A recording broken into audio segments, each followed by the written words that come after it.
Hey, what's up, and welcome back to the HK Rifle Works YouTube channel. So today we're going to be taking a look at the brand new CZ457 trigger by Timney.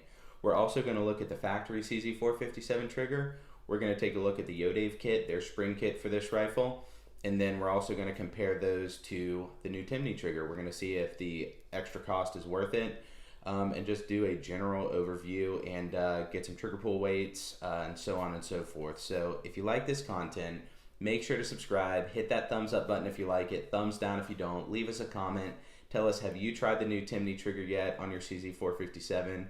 Are you using the Yodave kit? Or are you sticking with the factory trigger? But anyways, let's get into it.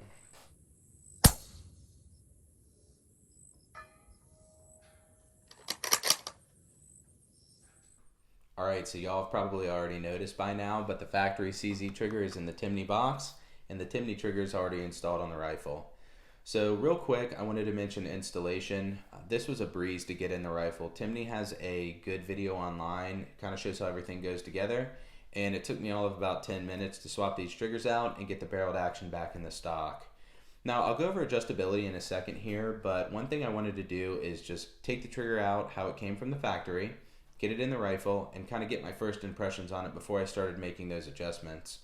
And the first thing that I noticed that I really liked on the Timney trigger is, first of all, the shape of the trigger and also the face of the trigger. So I'll kind of dive into that a little bit, starting with shape.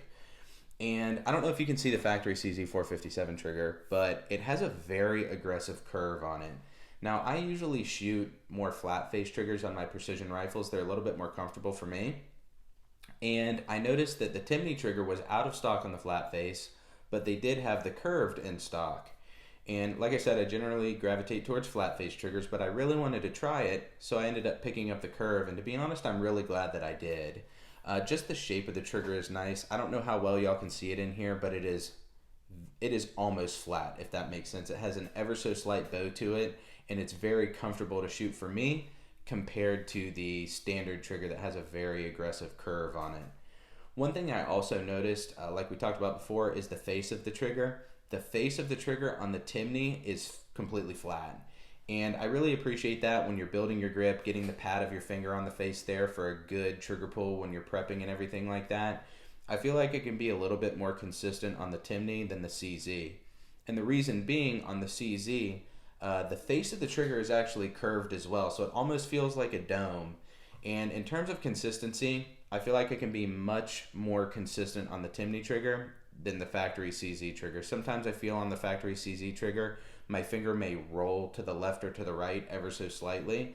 That may not bother you at all, but that was one thing that kind of stuck out to me when I got the Timney in the rifle. So moving into adjustability, believe it or not, the Timney trigger is actually less adjustable than the factory CZ trigger. The Timney trigger is only adjustable for pull weight and over travel. The factory trigger is adjustable for pull weight, over travel, and also pre-travel. Now, this isn't a huge deal. I really haven't found the need to adjust the pre-travel on the Timney trigger. It's set pretty well. So again, like I said, it's not a huge deal. Now, once we started moving into pull weight, and I'll get the trigger pull gauge out here really soon, and we'll look at both of these.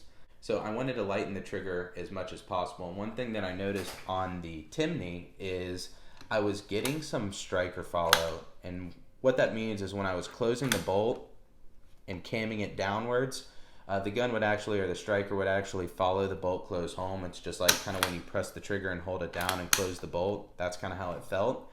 So out of the gate, it worked fine. But when I brought the trigger lower, I noticed when I was cycling the action quickly, I was getting that hammer follow or striker follow when I was closing the bolt. So before we measure these triggers, just note that I turn the Timney trigger up where I can run the action quickly, and I don't get any follow on the striker there. It is at the lowest point that is reliable, if that makes any sense.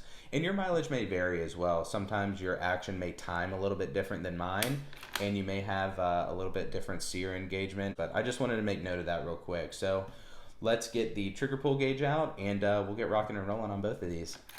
All right, so we have taken off our cheek riser, and we are gonna get a good look at what this Yodave trigger spring kit is breaking at. So we will cock the action and see what we're pulling at.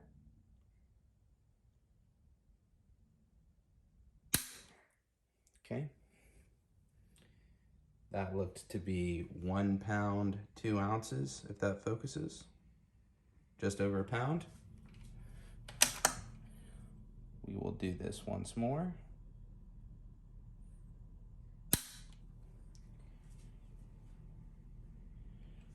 That again was at 1 pound, 2 ounces. Let's try it once more.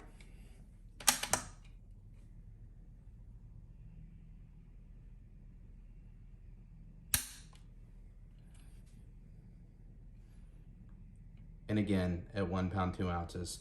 So that's a pretty consistent trigger pull, especially for the cost of, I mean, this kit was like 11 bucks. So for the price, that's really, really good. But let's see if the Timney trigger has any value over that. I think, again, this is about $180 out the door shipped. So I'm really hoping that this comes through for us. All right, so we just checked the pull weight of the factory trigger with the Yodave kit in it, and now we are going to check the pull weight of the Timney trigger. And for the sake of consistency, we're just going to do it in the office here. We aren't going to go out and kind of relocate to the bench. We're about to swap triggers then. So let's take a quick look at this. And just to keep in mind, this trigger is at the lowest possible pull weight while maintaining its reliability, so we don't get any follow from the striker. So we are clear. We've checked this rifle 4 and 5 times before recording. So we will cock the action and we will get our first pull weight here. Get it on the trigger, on the face.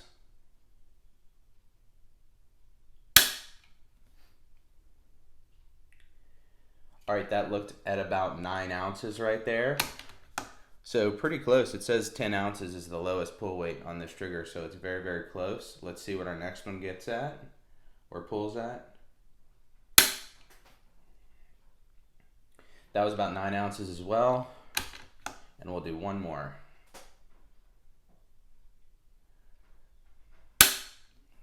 All right. And that was right at 9 ounces too. So we can definitely say that this trigger is consistent. But yeah, anyway, so it pulls really, really well. It's half the weight of the Yodave kit. So that's definitely a plus. Let's go ahead and get into our final thoughts, and then we'll get into like some B-roll shooting footage for you. Alright, so I purposefully waited until the final thoughts section of the video to start bringing cost into the equation. And I wanted to mention, out of the box, the CZ457 really does come with a nice trigger. I would say if you are the occasional plinker, maybe you're shooting with your kids, you don't really care too much about pull weight, the factory trigger would suit you well. And even compared to other 22s on the market, this is one of the better ones that I've felt.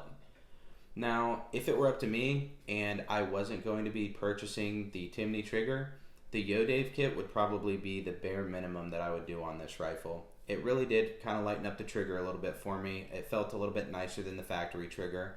I played around with the pre-travel, the over-travel, and the pull weight, and to be honest with you, I felt like when I made an adjustment somewhere, I also had to make an adjustment elsewhere because it would kind of throw off the balance of the trigger a little bit. I don't really know how much sense that makes, but at the end of the day, I didn't really feel like I dialed in the Yodave trigger perfectly, and I did spend a good amount of time with it, kind of dialing it in and trying to get it exactly where I wanted it, but it just didn't feel to the point where I wanted it, and I was like, okay, this is where I'm leaving it, this is perfect. But at the end of the day, if you have the money, like we said, the Timney trigger is about 170 bucks. You may be able to find it for less, but I paid about 170 for mine. If you have a 457 and you are just dead set on getting the absolute most out of it, I think that you would be remiss if you didn't go with the Timney trigger. It's just all around the best feeling to me. It's given me the lightest pull weight, and it just feels leaps and bounds even over the Yodave trigger kit for me and my rifle. But again, like I said, your mileage may vary. But anyways, I really appreciate y'all sticking around for the video.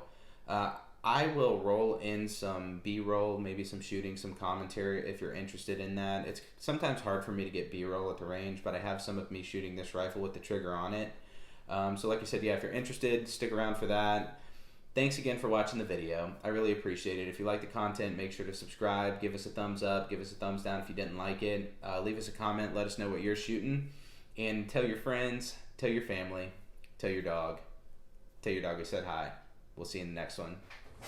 We're just going to do a little testing, feel the trigger, and since we had to take it out of the action, or take the action out of the stock to install the trigger, essentially we're just going to make sure that our zero is still true and everything like that. So I'm just going to take a couple shots, do some commentary, everything like that. This is the first shot of the day with the 22, so it may take, 10 rounds or so to kind of settle in, but we'll see. The nice thing about shooting standard velocity ammunition is you don't need hearing protection with a suppressor.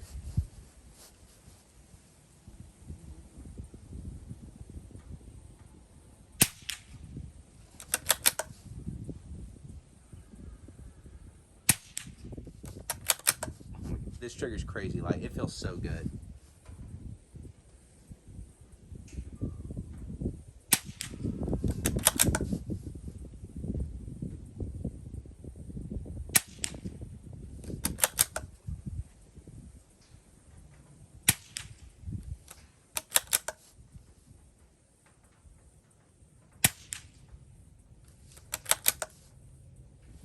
Can we really say that it's worth the extra cost?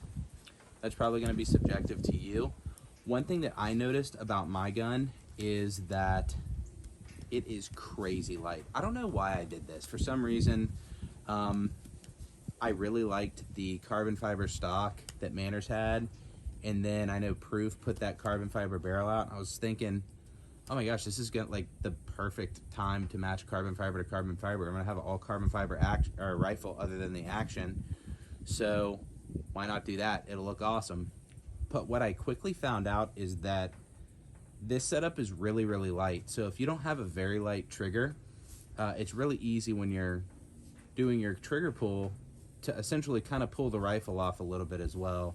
So that's one thing I noticed. So it's really, really nice to have a trigger that's 8-10 ounces or so compared to a pound and 2 ounces, or however much the Yodave kit was.